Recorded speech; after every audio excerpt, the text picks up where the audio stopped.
Ça veut pas dire qu'ils sont connectés sur oui. mon... Tu vois quelque chose là? Non. Et les commentaires apparaîtront ici. Normalement, tu vois les gens au fur et à mesure qu'ils apparaissent. Et moi, je vais l'écouter au casque pour être sûre que... Ouais.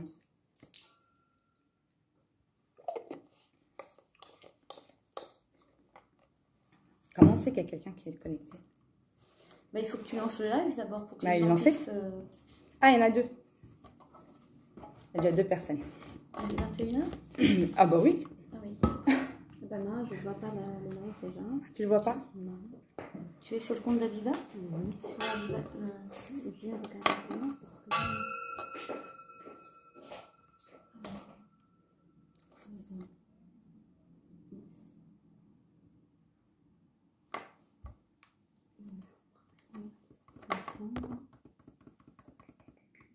On voit pas ton live, Abiba. Oui, parce que c'est sur mon compte là. C'est pour ça. Il faudrait que tu ailles sur ton compte à toi. Et pour les messages aussi. Bah, il faudrait voir sur le Ah, téléphone. oui. Toi, t'as pas de Facebook là. Alors, il faut se déconnecter complètement. Remarque, tu peux la laisser ouverte celle-là. Parce que ça te fera 2 fenêtres. Bonjour Fatima. Bonjour Alpha. Mais je connais pas mon mot de passe. Mais non. Et non, bah oui, parce que tu sais, je l'enregistre. Attends. Eh, mince. Bonsoir, bonsoir.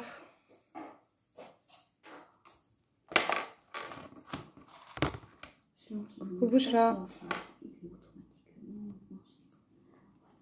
Ah oui, mais je l'aurais pu.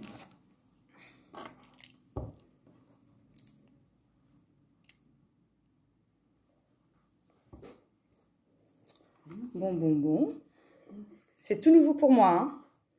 La première fois que je fais un live, en plus sur Facebook. Tu as vu quelque chose?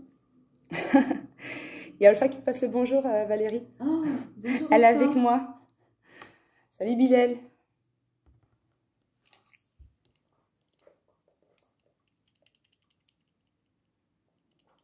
Mais non, mais sur mon compte. De toute façon, moi, je verrai les commentaires. Je verrai les commentaires. Ah, c'est gentil, Alpha. Écoute, on essaye, hein. On essaie de cacher la vieillesse. Bonsoir, chaîne passerelle.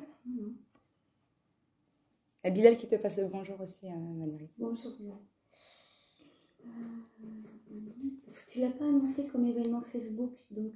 Non, c'est pas un événement, mais normalement, tu vas sur ma page et tu vas sur mon profil et comme les autres, tu vois, ils vont sur leur tu vas sur mon profil et tu vas avoir un live.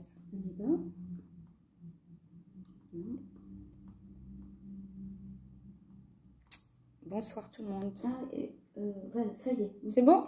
Oui. Voilà, normalement tu vas voir les commentaires qui doivent défiler. Super. Bon, il est quelle heure là? Il est 21h05 passé. Coucou Patricia.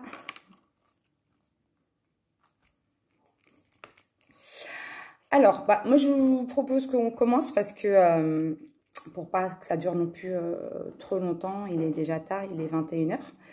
En même temps, je me suis dit c'est un peu un bon horaire pour pouvoir échanger. Bonjour Hassan. Alors, moi ce que je voulais faire en fait à la base, je voulais faire une vidéo de présentation, voilà, de moi, de ma candidature. Et puis je me suis dit, pourquoi pas faire plutôt un live, comme ça au moins je me présente. Et puis c'est un peu plus interactif que si j'étais juste une vidéo comme ça postée. Puis comme aujourd'hui c'est un peu le premier jour de la campagne électorale, c'était l'idée un peu de lancer les choses de manière un peu officielle, puisqu'elle l'était déjà, puisque c'était quand j'avais présenté ma candidature déjà il y a maintenant 2 semaines, c'était déjà officiel pour moi et que c'était totalement réfléchi. Voilà, salut salut Pascal. Je vais dire bonjour à tout le monde du coup. Salut Driss. Alors, donc, je vais me présenter assez rapidement parce que, un certain nombre d'entre vous me connaissez déjà via les réseaux sociaux ou ou personnellement, par la vie associative, Donc, même alors, professionnellement un peu moins, mais en politique, bien sûr, les amis, la famille. Et je vais vous dire rapidement qui je suis pour ceux qui ne me connaissent pas. Donc, j'ai 44 ans, j'ai 3 enfants, j'ai grandi à Nanterre, où je vis toujours à Nanterre d'ailleurs, où j'ai fait toute ma scolarité jusqu'au bac. Donc, j'ai un cursus plutôt scientifique qui m'a amené à avoir une formation responsable qualité, donc dans la qualité, dans le milieu hospitalier pendant une bonne dizaine d'années. Et aujourd'hui, je travaille pour une association qui qui travaille avec d'autres associations qui font de l'hébergement et du logement accompagné. Donc un peu plus dans le social que ce que je faisais auparavant. Voilà, donc ça c'est un peu ma vie, on va dire, professionnelle. J'ai jamais arrêté de travailler parce que vous savez que j'ai été élue pendant 12 ans. Et voilà, moi, j'ai toujours travaillé jusqu'à maintenant. Et mon engagement, en fait, politique, il s'est toujours fait en parallèle de ma vie personnelle, en parallèle de ma vie professionnelle, depuis maintenant une bonne vingtaine d'années, hein, parce que j'ai en fait rejoint une association de défense de droit, où j'ai été responsable au niveau local et même au niveau départemental. Et avec toutes les actions que j'ai pu mener, notamment, alors c'était beaucoup dans le droit des étrangers où je me suis engagée en faisant des permanences où on recevait tout le monde, mais c'est vrai que c'était beaucoup des questions de régularisation des sans-papiers par exemple, et je me suis aussi beaucoup intéressée sur la question, alors là du coup de plus de démocratie sur le droit de vote des étrangers, et une autre entrée en fait qui m'a emmenée vers cette question de défense des droits, c'est sur la question de la lutte pour la liberté du peuple palestinien. Ça a toujours été un peu un fil rouge de mon engagement politique depuis maintenant plus de 20 ans. Donc voilà, donc parallèlement, comme forcément quand on fait, quand on a des activités associatives politiques, parce qu'on peut avoir aussi des activités associatives tout court. Les miennes étaient très politiques. On est vite liés aux partis politiques, aux décisions politiques. Et c'est comme ça que je me suis retrouvée au sein, donc à l'époque, du Parti socialiste. Et j'ai pu, quelques années après quand même mon engagement au PS, être élue pendant 2 mandats. Donc à la ville de Nanterre, d'abord comme conseillère municipale déléguée au quartier du Chemin de Lille, qui est mon quartier, et dans un second temps en tant qu'adjointe au maire déléguée à la santé qui est un domaine qui me passionne par ailleurs. J'aurai peut-être l'occasion d'en reparler. Voilà, donc pendant toute cette période-là en fait d'activité associative, je l'ai complétée. Je dis vraiment complété par un engagement, on va dire, un peu plus avec un mandat électif. Parce que malheureusement, j'ai envie de dire que malheureusement, l'activité associative politique, c'est bien, on apprend beaucoup de choses, surtout on est beaucoup enragé, on a envie de défendre beaucoup de choses, on a du mal à arriver jusqu'au bout de nos engagements, de nos revendications, parce que tout est lié à la décision politique. Et donc c'est vrai que quand on est à un mandat électif, alors sur un mandat qui peut être aussi local, on peut changer dans un certain périmètre la vie des gens sur des activités des actions assez particulières ou assez localisées, j'ai envie de dire. Mais c'est vrai que si on veut avoir une action un peu plus globale au niveau national, c'est sûr qu'il faut aller là où les lois sont votées, notamment à l'Assemblée nationale ou au Sénat. C'est pour ça que cette volonté d'aller à l'Assemblée nationale, c'est pour toujours être dans la complémentarité, dans un processus, une continuité en fait de l'engagement associatif politique que j'ai par ailleurs.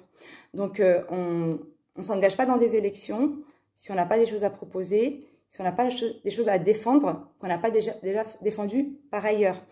Ces 5 dernières années, pour ne parler que de ces dernières années, je me suis beaucoup mobilisée contre la politique d'Emmanuel Macron face à toutes ces lois liberticides qui ont été votées, notamment la loi sécurité globale, au sein de mon association, mais aussi contre la loi séparatisme. Alors, je ne vais pas parler de toutes les lois aussi liées à la question du travail, où à la fin, la finalité, c'est moins de justice pour les personnes qui en ont le plus besoin, moins de droits pour ceux qui en ont le plus besoin. Donc voilà, c'est le sens de ma candidature dans ces élections législatives. C'était déjà le cas il y a 5 ans et je souhaite renouveler et proposer aux Nantériens et aux Suresnois ma candidature pour aller défendre toutes ces questions. Donc il y a plusieurs questions qui sont peut-être mes priorités. Il y a énormément de choses. De toute façon, en politique, il faut traiter de tout. Il n'y a pas que certains sujets, il y en a qui sont plus spécialistes que d'autres sur certains sujets.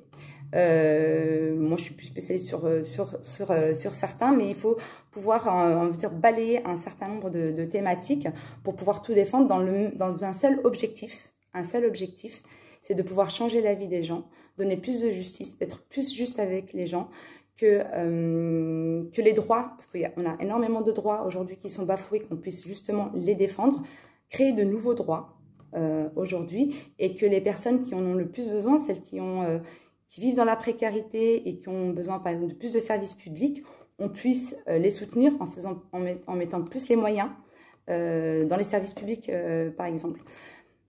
Je peux vous parler de mes priorités en tout cas sur cette candidature. Je pense qu'il y a 3 volets qui sont importants. Tout est important, mais à un moment donné, il faut aussi pouvoir prioriser et donner un marqueur à son engagement. Moi, le premier, c'est l'éducation. Je pense que c'est important de pouvoir réinvestir dans notre école publique, qui aujourd'hui est complètement délabrée, abandonnée. Les enseignants, aujourd'hui, on trouve de moins en moins d'enseignants. On a vu les dernières fois là, les concours qui ont été ouverts et les gens qui s'inscrivent. Il y a moins de personnes qui s'inscrivent par rapport au nombre de postes pourvus. Les gens désertent l'éducation nationale et c'est malheureux pour nos enfants parce qu'aujourd'hui, on se retrouve souvent avec des classes sans professeurs qui sont remplacés. Et c'est aussi la question de l'attractivité de ce métier d'enseignant, qui est un très beau métier, qui demande beaucoup d'investissement personnel. Et d'ailleurs, je salue l'ensemble des enseignants, parce que je l'ai toujours dit, même aux enseignants de mes enfants, avoir cette responsabilité de pouvoir éclairer nos enfants tous les jours avec la même énergie, avec tous les enfants, c'est quand même un talent qui est assez particulier. Et pour pouvoir justement les soutenir, il faut pouvoir aussi revaloriser leur salaire. C'est que comme ça qu'on pourra justement maintenir une école publique de qualité et qu'on puisse avoir justement la possibilité que nos enfants puissent évoluer dans les meilleures conditions, d'où qu'ils viennent, quelle que soit leur origine sociale, et qu'ils puissent réussir. Parce que l'école de la République, c'est ça. C'est de pouvoir donner les mêmes chances à tous les enfants, quels qu'ils soient sur le territoire. Toujours dans l'éducation, il y a la question aussi de l'orientation et remettre un peu à plat toutes les réformes liées à l'orientation. Je pense notamment à Parcoursup. Je pense qu'il faut faire table rase de ce système. On a vu les conséquences dramatiques sur beaucoup de bacheliers qui n'arrivent pas à trouver leur place souhaitée dans l'enseignement supérieur, et revoir la cartographie, revoir comment on peut réorienter le mieux, offrir plus de places, mettre plus de moyens dans l'enseignement supérieur pour permettre à tous les bacheliers qui souhaitent s'inscrire dans une faculté, dans une université, peu importe, dans le domaine qu'ils souhaitent, puissent avoir la place. On ne doit pas être dans un système de sélection dans l'université publique, dans l'enseignement supérieur public. On doit donner la place à tous les élèves. Effectivement, il y a de plus en plus de bacheliers. C'est une très bonne nouvelle. Et donc, il faut mettre plus de moyens pour accueillir tout le monde. Donc, je pense que nos enfants en méritent. On doit pouvoir... on parle toujours des financements. Hein. Je parlais tout à l'heure de l'école pour revaloriser le salaire des enseignants.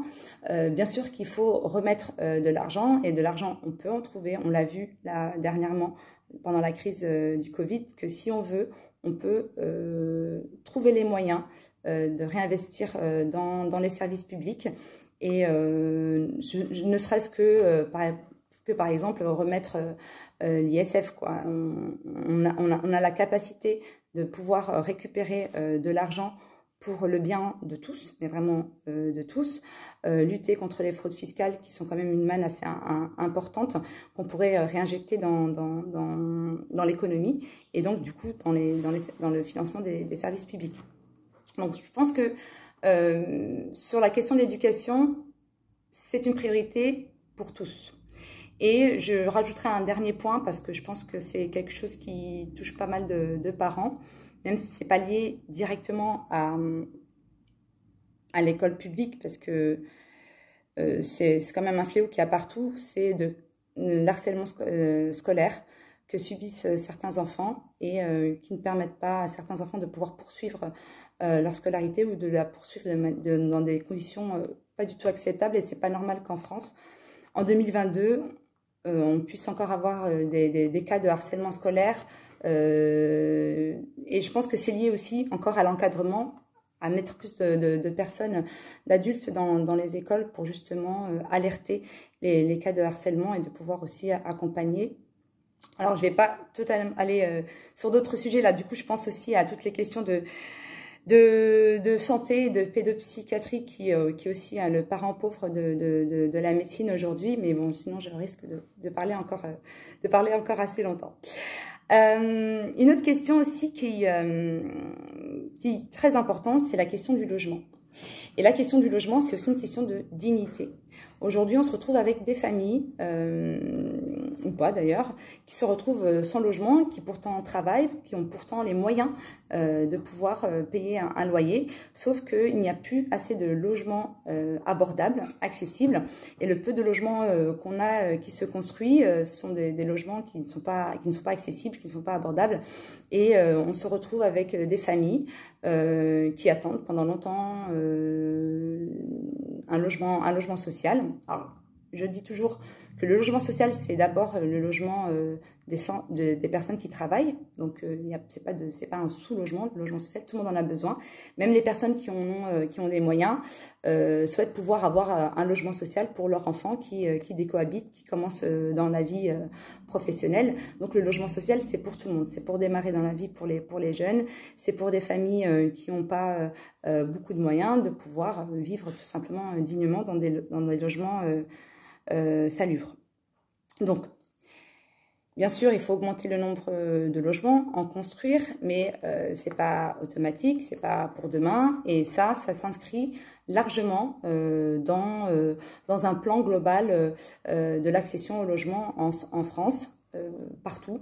Parce que les gens qui font une demande de logement dans un territoire, finalement pourraient aller ailleurs aussi, sauf qu'ils n'ont pas la possibilité, parce que, par exemple, je donne juste l'exemple de Nanterre, on a un nombre de logements sociaux assez conséquent. C'est normal que les gens priorisent leurs demandes là où il y a plus de logements sociaux. Sauf que les demandes ne se font pas par ailleurs parce qu'il n'y a pas de logement social et ça crée une tension qui fait que les gens n'arrivent pas à accéder et à pouvoir se loger de manière décente et à un moindre coût. Donc il y a toutes ces questions aussi d'accession à la propriété et tout cela bien sûr s'inscrit dans un large plan de logement. D'ailleurs, je vous le dirai, mais sur mon site internet, vous pouvez aller voir dès ce soir un certain nombre de mesures liées au logement, parce que la question du logement, quand je vous l'ai dit, c'est global. Il y a des questions du foncier, la fiscalité, et qui doivent être traitées sur le fond, sinon on ne s'en sort pas. Sur la question donc du logement qui est assez importante, et une autre priorité et qui nous touche tous aussi, c'est la santé. Avoir accès à un médecin généraliste, spécialiste à proximité de chez soi et abordable, hein. Si possible, en secteur 1, il n'y en a pas beaucoup et ça c'est aussi très compliqué, on est obligé des fois de sortir, moi je dis pour Nanterre, mais ça doit être le cas aussi à Suresnes, de partir pour aller trouver un professionnel disponible en secteur 1 pour pouvoir avoir sa consultation Et là, pour le coup, on a vraiment des conséquences assez importantes. Je reviendrai sur l'hôpital, mais donc du coup, sur le fait d'avoir des médecins accessibles. On a de moins en moins de médecins aujourd'hui libéraux qui s'installent et prennent de moins en moins aussi de patients en étant leur médecin traitant. Et c'est toute une difficulté. Ils sont obligés, du coup, les personnes d'aller aux urgences. S'ils doivent aller juste pour un souci de santé mineur, sont obligés d'aller aux urgences. Et la situation aussi de l'hôpital n'est pas aussi au beau fixe. Donc, il faudrait faire en sorte d'avoir un plan justement de réorganisation de l'implantation des médecins généralistes et spécialistes et même des paramédicaux dans les territoires qui en manquent le plus, que ce soit dans les quartiers populaires ou que ce soit en milieu rural. Je vous dis, moi je suis candidate avec Valérie sur Nanterre et sur Rennes, mais notre engagement, c'est un engagement aussi national. Et quand on est élu député à l'Assemblée nationale, on s'occupe de l'ensemble des Français et des Françaises dans leur territoire. C'est sûr que les candidats qui sont dans le milieu rural auront beaucoup plus de propositions qui seront en lien avec leur territoire. Mais il ne faut pas oublier que les déserts médicaux ne touchent pas que les milieux populaires, mais aussi, pas que les quartiers populaires, mais aussi le milieu rural. Donc c'est tout un plan de réorganisation de la santé.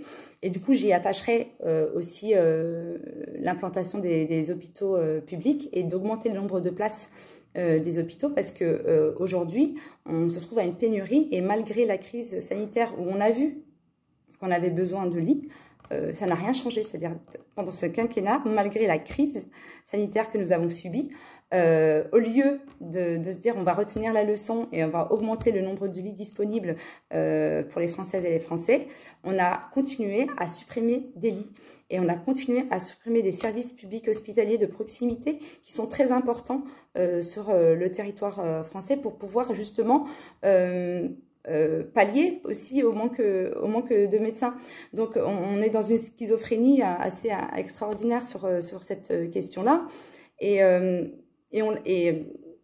moi je sais très personnellement sur cette question parce que on a vu des personnes qui n'ont pas pu se faire soigner pendant la crise sanitaire parce qu'il y a eu une priorisation et c'est normal par rapport aux malades de la Covid, qui ont mis de côté la programmation de certaines opérations, mis de côté le dépistage de certaines maladies. Et on se retrouve aujourd'hui, la crise est quasi terminée, mais au lendemain de cette crise, avec des personnes qui se retrouvent avec des pathologies qui auraient pu être décelées bien avant, et qui s'arrive à des stades où aujourd'hui les personnes sont obligées d'être dans des traitements assez lourds par rapport à des pathologies où ils auraient pu être détectés avant. Je suis émue parce que ça touche quelqu'un de mon entourage et on se dit que si on avait mis les moyens dans l'hôpital public avant même cette crise. Et si on avait pu maintenir le service public de la santé pour tous, on ne serait pas dans ces conditions-là. Et je sais, parce que d'expérience personnelle, mais ça doit être le cas pour beaucoup de personnes. Et on a vu aussi, justement, l'explosion de cas de stade avancé de cancer qui auraient pu être décelés bien avant. Bref. Ça, c'est une urgence aussi, la question de la santé, que tout le monde, voilà, on a notre sécurité sociale qui est un bien commun, légué au lendemain de la Seconde Guerre mondiale et on a la possibilité de pouvoir se faire soigner, d'avoir accès aux soins grâce à cette sécurité sociale et on doit pouvoir avoir les moyens, en tout cas avoir la possibilité de pouvoir se faire soigner. Et je pense que sur la question de santé, il n'y a pas d'économie à faire, que c'est un investissement pour le bien-être de tous et de chacun. Et que développer aussi les politiques de prévention qui est aussi un investissement justement pour prévenir les maladies et donc du coup prévenir des coûts qui sont beaucoup plus importants quand on parle aujourd'hui de la question des soins et du curatif. Voilà, donc là c'était les trois, on va dire les trois domaines les plus, je pense, les plus importants et je pense qu'on a un certain nombre à être d'accord là-dessus. Après, bien sûr, il y a d'autres sujets. La question de l'écologie, elle est pour moi totalement transversale à toutes ces questions. Parler aussi de la rénovation des logements aujourd'hui, qui permettent justement aux personnes qui sont logées dans des logements qui sont des passoires thermiques de pouvoir être mieux isolées et donc moins dépensées. C'est une question aussi de pouvoir d'achat. Sur la question de la santé, on peut aussi éviter tous les perturbateurs endocriniens et tous les polluants qui arrivent à nous abîmer la santé. Donc, tout est lié et aujourd'hui, à un moment donné, il faudra qu'on se mette autour de la table concrètement sur la question de l'écologie. La convention citoyenne qu'a lancée Macron, c'est une grosse parodie parce qu'aujourd'hui, dans les faits, il n'y a rien. Si on veut accélérer la décarbonation et accélérer et limiter les gaz à effet de serre, il faut pouvoir justement arrêter l'utilisation des énergies fossiles. Bien sûr, ça se fera pas du jour au lendemain, mais en tout cas les limiter au maximum et de pouvoir aussi punir plus fortement ceux qui polluent le plus. Aujourd'hui, chacun dans son coin, bien sûr, peut faire des gestes pour limiter les gaz à effet de serre, mais il faut aussi taper vers les plus gros pollueurs où l'impact sera le plus visible en termes de lutte contre le réchauffement climatique. Et aujourd'hui, j'ai envie de dire, ça commence à devenir urgent. On est à je ne sais pas combien d'énième rapport du GIEC et il n'y a aucune décision internationale qui soit prise pour justement éviter la catastrophe qui nous est annoncée. Voilà, je vais arrêter là sur le fond. Donc, je ne sais pas s'il y a des questions. Je n'ai pas regardé, hein, j'ai pas fait attention à l'ensemble des commentaires. Si vous avez eu des questions. Non, il n'y en a pas eu du tout. Voilà. Si, il y a Olfa qui parlait comment réintégrer les professionnels de santé suspendus par Olivier Véran et Martin Hirsch. Je pense que c'est une évidence, ça. Et il faut impérativement les réintégrer. On a moins de professionnels de santé. Aujourd'hui, on a vu énormément de démissions de personnes qui ont quitté l'hôpital public. Et il serait au moins important, voire urgent, de pouvoir réintégrer nos courageux soignants. Voilà, donc si vous avez d'autres questions. Alors, j'avais mis, quand j'avais lancé mon Facebook Live, j'avais dit qu'on pouvait me poser des questions en commentaire ou en MP. Bon, bah, bizarrement, j'ai pas reçu beaucoup de questions. Moi, j'en ferai d'autres. Voilà, non, j'essaie de regarder. Ça fait combien de temps là que je parle toute seule? C'est incroyable. Ça fait une demi-heure que Oui, sympa. J'ai parlé une demi-heure. Je m'étonne moi-même. Demi-heure que de l'extrait sec. Hein? Que de l'extrait sec. Extrait sec, j'ai soif en plus. Alors, ouais. Alors, attends, je me remets tout en bas. J'ai rien. Non. Même les accords de Paris ne sont pas respectés. Après, moi, j'ai une question. Oui. Êtes-vous soutenu par un parti politique? Alors oui, c'est vrai que j'en ai pas beaucoup parlé de ça dans la structure de ma candidature.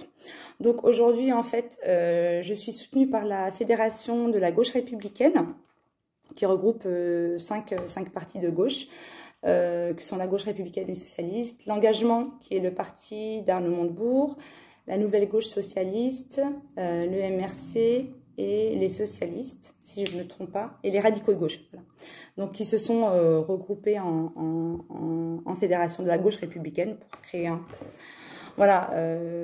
une force politique. Et vous vous présentez avec quelle quelle année, sachant que vous étiez PS en 2017. Donc, c'est ce que je viens de dire. Donc, c'est vrai. Donc, il y a 5 ans, j'étais au Parti Socialiste quand j'étais candidate il y a 5 ans. J'ai démissionné en 2019. Et j'ai rejoint une petite formation politique qui est... bon, j'ai la petite, ils vont me taper sur les doigts. C'est vrai, en plus. Non, mais c'est petit, on ne va pas dire le contraire. Par rapport à un grand programme de formation. Par contre, il y a un gros programme derrière. Je vous invite justement à aller sur le site de la GRS parce qu'il y a un programme assez conséquent. Disquet GRS. Ouais, c'est la gauche républicaine et socialiste, je l'ai dit tout à l'heure. Et voilà, donc, et puis du coup, c'est avec le soutien de la Fédération de la gauche républicaine, et j'ai aussi le soutien de LEF qui est Liberté, Écologie, Fraternité. Voilà. Donc voilà, mais cet engagement, je l'ai depuis plus de 5 ans, hein. Donc c'est pas forcément lié au parti politique. Il faut voir tout ce que j'ai porté aussi politiquement, que ce soit localement ou dans le cadre de mes activités associatives, et c'est ce que je valorise le plus. Je pense quand même que les partis, c'est important, parce que les partis, ça permet quand même de structurer l'engagement. Moi, je le vois là sur cette campagne, se lancer tout seul, c'est pas évident. C'est bien qu'on est nombreux, c'est bien qu'on est soutenus entre camarades. Et après, bien sûr, on a nos engagements, on a notre idéologie, on a notre réseau qui est local à Nanterre et à Suresnes, pour ce qui me concerne. Et c'est aussi avec vous que je fais campagne aujourd'hui. Et si je suis candidate, c'est parce que justement, il y a aussi un engouement. Et vraiment, je veux vraiment vous remercier, parce que c'est pas évident tous les jours. Quand on évolue politiquement, alors je suis plus élue, donc j'étais élue jusqu'en 2020. C'est pas évident. Alors quand on n'a pas de mandat, quand on travaille à 100%, qu'on a des enfants, qu'on s'engage aussi politiquement, j'ai envie de dire, en dehors du boulot, se donner l'énergie d'être candidate sur une élection qui est assez nationale, qui est assez importante, faut du courage, faut l'énergie et surtout beaucoup de conviction, c'est-à-dire être convaincu de ce qu'on porte depuis plusieurs années.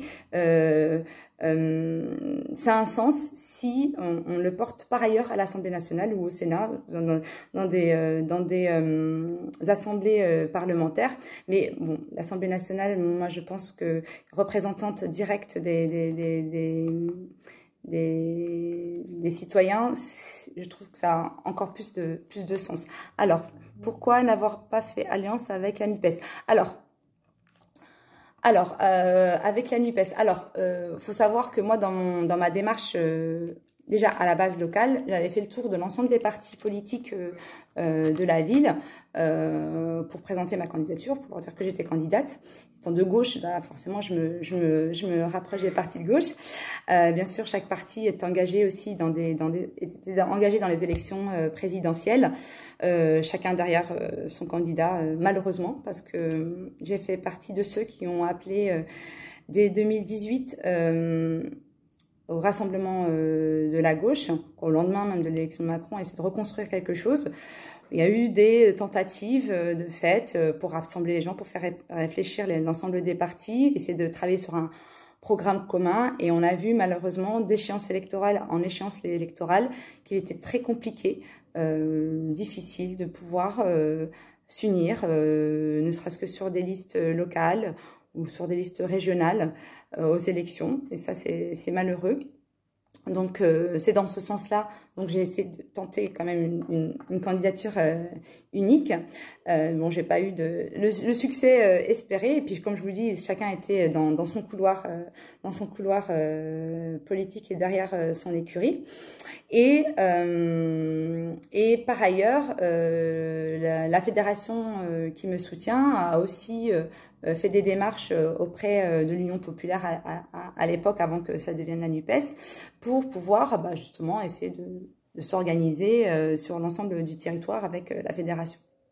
Pareil, je pense qu'il y a eu un choix de l'Union populaire, et puis c'est compréhensible, je dis c'est compréhensible, hein, de pouvoir aussi traiter avec ceux qui ont fait des scores au présidentiel et de pouvoir les rassembler en n'ayant qu'une seule candidature pour représenter chacun des partis. Donc ça c'est la logique.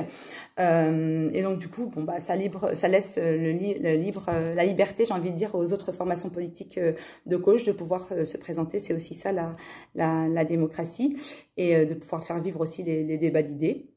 Donc moi, n'étant pas liée à aucun des 4 partis de cette union, j'ai la toute liberté de pouvoir être candidate sur cette élection, d'autant plus que j'avais déjà annoncé ma candidature, que j'avais déjà commencé ma démarche depuis quelques mois, en tout cas pour cette élection, et depuis déjà quelques années, voilà, sur le fond de mon engagement. Est-ce qu'il y avait d'autres questions là-dessus? Oui, question sympa. Comment va Big Daddy Cool? Big Daddy Cool, ouais. Je devrais faire un jeu de mots avec mon nom de famille, Big Dad. Big. Est-ce qu'il y a d'autres questions? T'as vu? Parce qu'en fait, quand je touche, j'ai l'impression que je remonte. En fait. Et ben, la dernière, c'était en relation avec quand même la première. Que pensez-vous du parachutage par l'UNPS d'une candidate? Alors, sur cette question-là, sans parler forcément de la situation locale, les élections législatives sont des élections nationales. Mais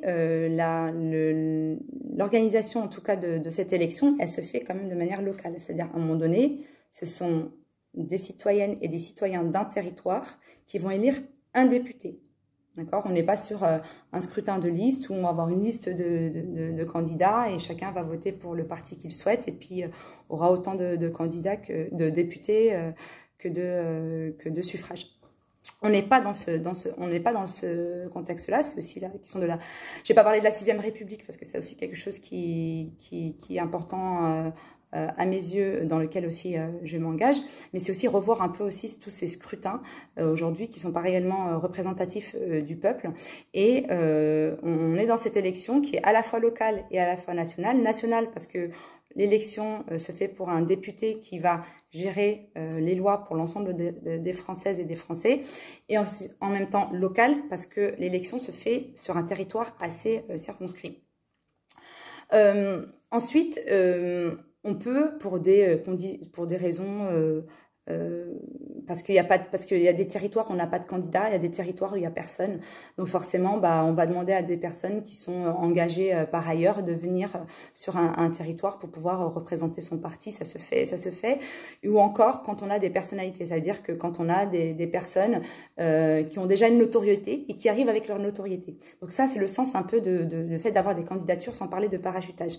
Là, on est dans une situation où on est quand même sur un territoire qui est assez riche politiquement. Quand on connaît l'histoire de Nanterre et de Suresnes, quand on connaît l'histoire de l'immigration, la résistance des Nantériens et des Suresnois face à la barbarie, et donc tout cet engagement politique est assez fort, qu'on a appris, nous, dans nos écoles, et dont on a rencontré nous-mêmes des résistants dans notre école. On se dit quand même que c'est malheureux que sur ce territoire-là, on ne puisse pas avoir des personnalités politiques qui puissent justement porter les valeurs de gauche. En l'occurrence, nous, c'est pour la gauche, et d'être dans l'obligation d'avoir des candidats qui arrivent par ailleurs. Donc, les candidats de la NUPES, elles ont toute leur légitimité parce que voilà, elles sont investies et tout ça. Il y a pas de souci. Moi, j'ai aucun souci sur la légitimité des uns et des autres. Chacun vient avec ses idées, avec son parcours, avec ce qu'il a apporté et son expérience et son idéologie, que ce soit de droite ou de gauche, hein, d'ailleurs. Mais en même temps, il faut aussi savoir aussi valoriser son territoire, valoriser la force politique qu'on a sur son territoire. Moi, avec Valérie, on a envie de rendre aussi à notre territoire ce qu'il nous a donné, toute cette culture politique qu'on a reçue et qu'on a envie aussi de défendre à l'Assemblée nationale et au plus près de ceux qui vont voter pour nous. Moi, après les élections, je suis encore à Nanterre, je suis encore dans Nanterre, mes enfants vont à l'école à Nanterre. Il n'est pas question pour moi de déserter pour des questions politiques mon territoire. C'est pas comme ça que je conçois, moi, la politique. Je fais les choses là où je suis, avec les gens que je connais. Mais il n'est pas question de pouvoir... Excuse-moi, tu me perturbes. Pardon. Tu me disais quelque chose? Non. Non, parce que j'étais un peu sortie. Je suis silencieuse. Tu me fais des signes. Il n'y a pas plus silencieuse que moi. Et dans mon engagement, il a toujours été sincère, loyal et correct. Et quand on fait les choses... Je dis souvent, quand on fait de la politique, quelles que soient ses valeurs, hein, on fait les choses parce qu'on aime les gens et qu'on a envie de les aider. Alors, par de nombreux moyens différents, mais c'est un peu cet objectif-là. Et donc, si on aime les gens et qu'on leur veut du bien, donc c'est l'objectif, quand on fait de la politique, quand on évolue en politique, on devrait aussi le faire en aimant les gens, en faisant du bien aux gens. Et moi, je dissocie pas la manière de faire de la politique, la manière d'arriver à son objectif de faire du bien, de l'objectif. Donc, on dit souvent, oui, en politique, faut trahir, faut mentir et tout. Moi, je suis pas sur ce créneau-là. Je sais que ça marche pas toujours à tous les coups, mais j'ai envie de donner aussi la preuve que quand on a investi sincèrement, qu'on est correct avec les gens, quand on est loyal, on peut y arriver. Ça marche, tant mieux. Ça marche pas, tant pis. En tout cas, on reste avec ses valeurs qu'on a envie de défendre et on a envie de donner aussi un bon exemple du personnel politique. Et aussi, je compte vraiment aussi sur les gens qui me connaissent aussi personnellement, que quand on sait de quoi on est capable quand on n'a pas de mandat, on se dit que si la personne a un mandat, elle va pouvoir justement le mettre en action et que les actions seront effectives parce que sans mandat, on le fait quand même. Ça, c'est un engagement qui est totalement en dehors de tout mandat. C'est ce que je vous ai dit au début de ma présentation dans mon engagement associatif. Donc, on ne peut pas avoir de doute dans l'investissement qui sera le mien si je suis élue députée. Donc, je ne sais plus pourquoi je dis tout ça. Après, là, on a une autre question. Ouais. Donc, je me permets de la dire. Votre groupe politique, là, Ouais. GRS, n'a pas souhaité s'associer à la marche contre l'islamophobie en novembre 2019. Pour quelle raison? Je ne sais pas. En tout cas, moi, cette marche contre l'islamophobie, moi, j'étais pas présente. Ne s'est pas associée. Je ne sais pas. Je ne sais pas. En novembre 2019? Oui, c'est ça, novembre 2019. Je n'ai pas la réponse. Génial. Après, je pense pas de question. Alors, votre écho, qu'est-ce qu'il dit? Il y a d'autres questions? Non.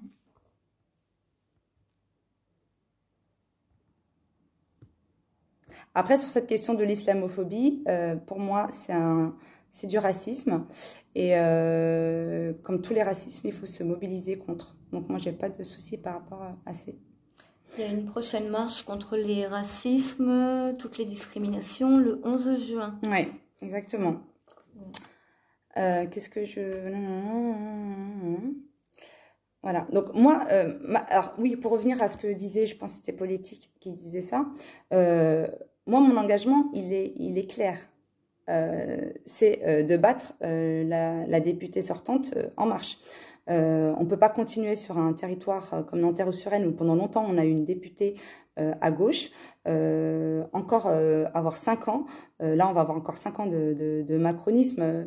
Je ne sais pas si on va réussir à avoir une majorité de gauche, mais bon, moi je vous dis sincèrement, ça risque d'être très très très compliqué.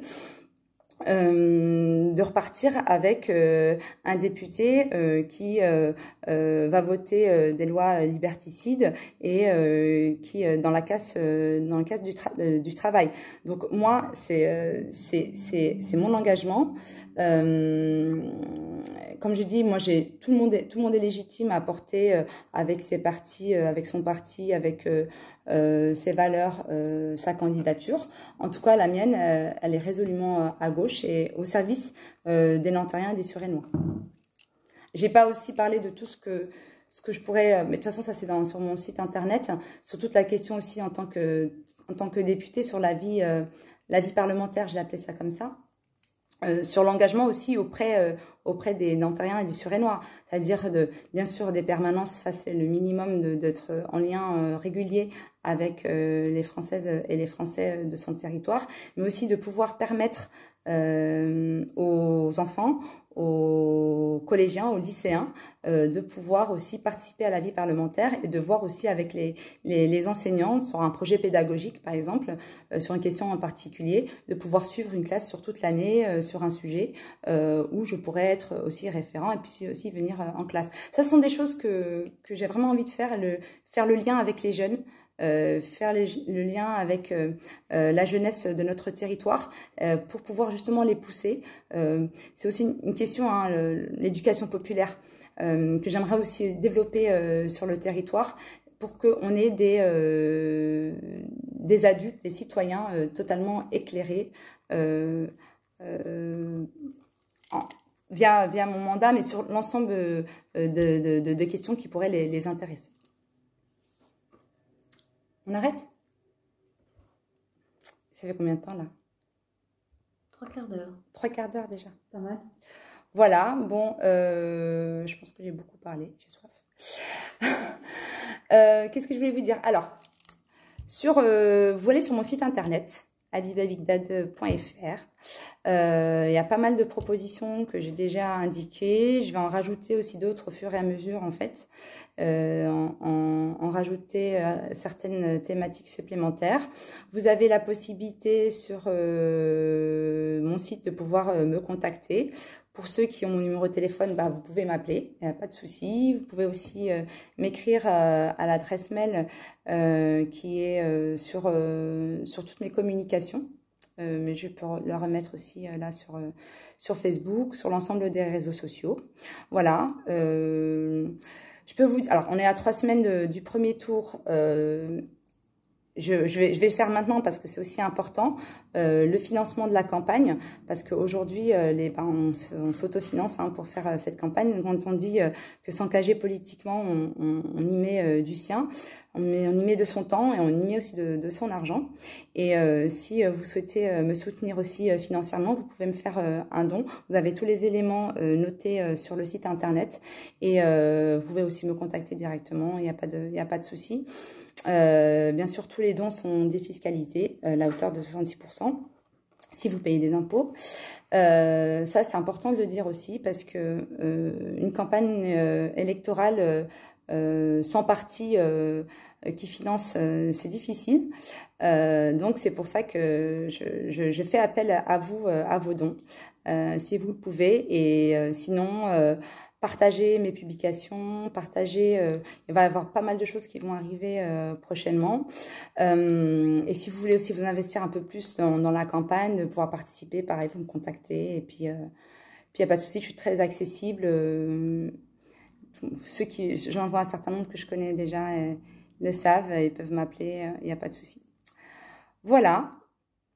Ouais, pour faire campagne, il faut une machine de guerre derrière, c'est-à-dire un gros parti. Moi, c'est vrai. Et c'est pour ça que c'est toujours difficile pour des personnes qui sont pas dans des gros partis et pourtant qui se démènent en dehors de leur temps de travail, de leur vie de famille, pour les autres, de pouvoir se présenter. C'est aussi le sens de ma candidature, c'est de pouvoir aussi dire que voilà, on y va, on présente, on a des choses à dire, donner l'exemple. Ne pas laisser sa place, et ça quand je le dis à l'ensemble des jeunes, s'ils ont un objectif et ils savent, alors c'est pas un objectif personnel mais un objectif où on a envie de monter un projet, il faut pas lâcher l'affaire parce qu'on sait qu'on est vite dérouté, mais quand on est convaincu que c'est pour le bien de tous. Il ne faut pas hésiter. Voilà. Donc, je vous remercie de m'avoir suivi. Donc, cette vidéo, elle sera partagée, elle sera diffusée. Donc, vous pouvez la retrouver dans son intégralité bientôt. Voilà, donc je vous remercie beaucoup et puis je vous dis à très très vite.